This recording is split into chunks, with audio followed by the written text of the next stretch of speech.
So ano nga po ba ang benepisyo ng pagkakaroon ng maraming views at mga maraming followers dito sa Facebook Reels? So alam nyo po ba guys na ito pong dalawang factors na ito ay napaka-importante po talaga na magkaroon tayo ng maraming views at mga maraming followers din po dahil malaki po ang naitutulong niyan sa atin bilang mga content creator guys para po ma-monetize dito sa Facebook Reels. So unahin muna natin guys no kung ano nga ba yung benepisyo na inaibibigay sa atin ng pagkakaroon po ng maraming views sa mga videos na ina-upload natin araw-araw.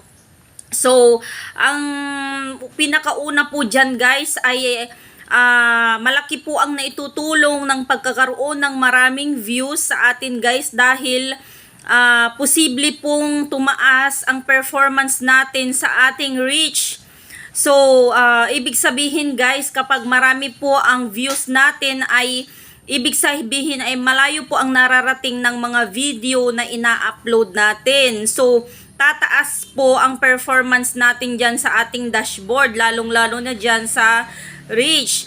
So, alam nyo rin po ba guys na ang pagkakaroon po ng maraming views ay diyan po kasi tayo binabayaran ni Facebook guys sa dami po ng views ng mga video na ina-upload natin. So napaka-importante po talaga na ang pagkakaroon ng maraming views. So paano ba natin ma-attain or makukuha ang pagkakaroon ng maraming views? So bigyan ko po kayo ng tips guys no. Una po ay dapat po ay gumagawa po tayo ng mga high quality at original content, mga entertaining at mga educational na video guys. Dahil sa ganyang pamamaraan ay posibleng makakuha po tayo ng maraming views dahil kapag informative ang ating mga video or entertaining ay posible po guys na meron pong manunood dyan. Dahil marami pong mga kapwa natin content creator guys na kapag educational din po kasi ang ating mga video ay marami po ang manunood dahil marami pong mga naghahanap ng katanungan or kasagutan sa kanilang mga tanong. So, kapag tutorial po or mga ganyan ang mga video nyo at dyan po nila nahanap yung mga kasagutan sa kanilang mga tanong, ay posible po na i-share din nila yan guys sa kanilang mga timeline. So, posible rin po na yung mga followers nila ay makita po nila yung mga video nyo. So, napakahalaga po talaga ang pagkakaroon ng maraming views.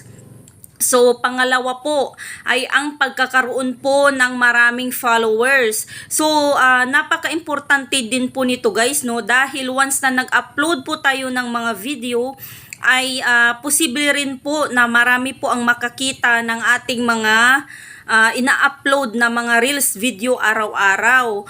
Pero, nasa quality pa rin or kalidad ng video natin guys kung panunuorin ba yan ng mga followers natin or hindi. So napaka-importante po din po talaga guys na dapat ay gumagawa po tayo ng paraan kung paano ba natin padamihin ang ating mga followers. So napaka-importanting aspect din nito guys.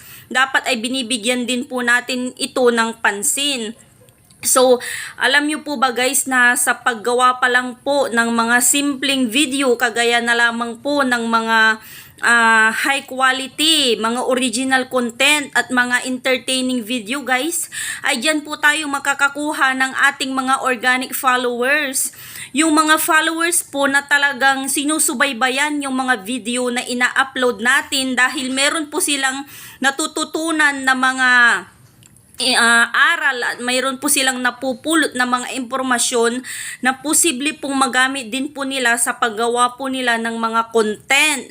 So napaka-importante po talaga guys no, dapat po ay bigyan din po natin ng pansin guys ang pagkaroon din po ng mga maraming followers. Dahil kapag wala pong sumusuporta sa atin ay wala din po tayo dito sa larangan po ng Facebook Reels guys. So napaka-importante din yung mga followers natin na sumusuporta sa atin palagi. So yan po yung gusto ko pong ipahatid sa video na ito guys. So, gawan po natin ng paraan kung paano tayo magkaroon ng mga followers. Yan, magandang aspect din po kasi yan guys dito sa larangan ng Facebook Reels. So, sana kung mayroon kayong natutunan sa video na ito guys, kung marami po kayong napulot na informasyon, ay pwede nyo pong i-share ang video na ito guys. At paki-follow nyo na rin po ako. Maraming salamat po. God bless po sa inyo.